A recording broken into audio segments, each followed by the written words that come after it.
बोलायचं बोल नाही फक्त चुलीवरचं. आज आपण करतोय चुलीवरचं उपीट. त्यासाठी बारीक रवा घेतलाय.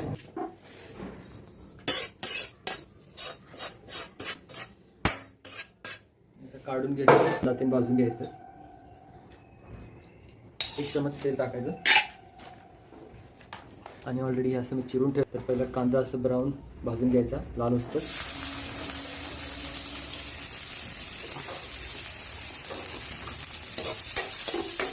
10-12 शेंगदाणे असं कुटलेले शेंगदाण्याचं पीठ घ्यायचं आणि मिरची त्याच्यातच भाजून घ्यायची.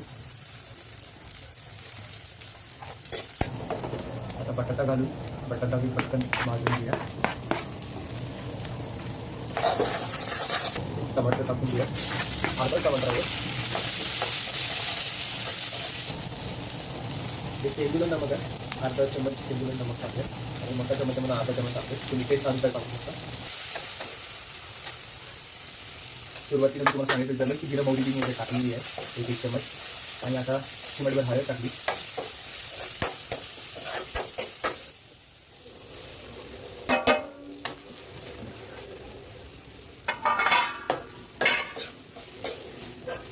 आता रवा टाकून घेतल्यानंतर थोडंसं हलवून घ्या.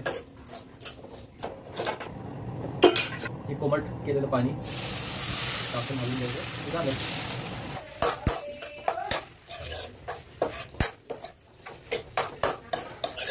कोथमीर टाकायचा.